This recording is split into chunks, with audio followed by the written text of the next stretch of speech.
ठाकरेंच्या शिवसेना आमदारांच्या नंतर आज खासदारांची मातोश्रीवरती बैठक। पक्षाची रणनीती आणि संघटना मजबूत करण्याच्या विषयी चर्चा होणार।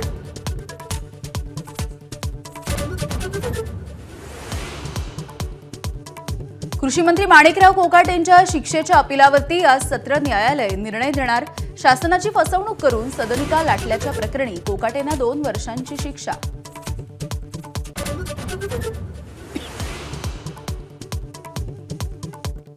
स्वारगेट एसटी बस बलात्कार प्रकरणामधला आरोपी दत्ता गाडेला 12 मार्चपर्यंत पोलीस कोठडी। आरोपीवरती 6 गुन्हे दाखल असल्याची पोलिसांची माहिती। मध्यरात्री शिरूरमधून झाली होती अटक।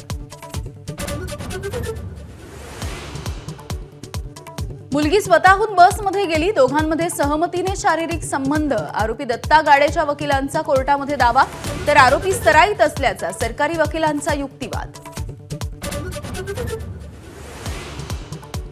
शिवरायांविषयी आक्षेपार्ह विधान करणाऱ्या प्रशांत कोरटकरच्या विरोधात नागपूरमध्ये सुद्धा गुन्हा।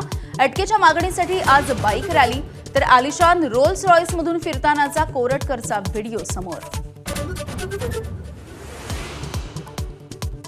मुंबईत सीएसएमटीमध्ये फलाट विस्तारीकरणासाठी 15 तासांचा विशेष ब्लॉक, तर ग्रँट रोड जवळ गर्डरच्या कामासाठी 13 तासांचा जम्बो ब्लॉक। अनेक लोकल आणि एक्सप्रेसच्या वेळापत्रकांवरती परिणाम। मुंबईतल्या सायनच्या पुलाचं काम कासव गतीनं सुरू। आधी शौचालयामुळे काम रखडलं, तर आता विजेच्या तारा आणि बीएमसीने लीजवरती दिलेल्या भूखंडामुळे कामामध्ये अडथळे।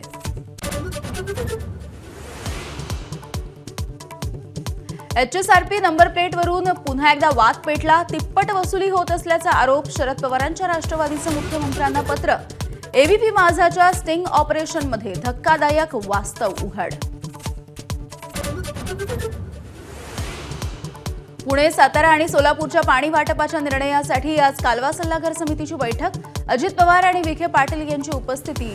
सोलापूरला अतिरिक्त पाणी देण्यासाठी रामराजेंचा विरोध।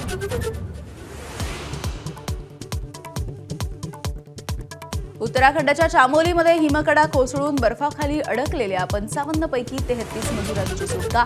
उर्वरित 22 मजुरांना बाहेर काढण्यासाठी शर्थीचे प्रयत्न सुरू।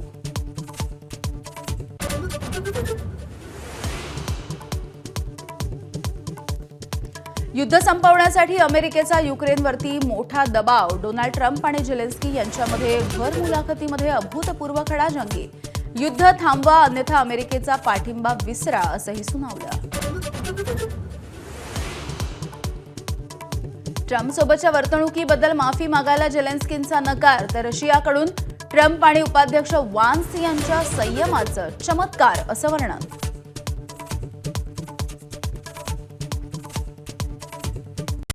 हेडलाईन।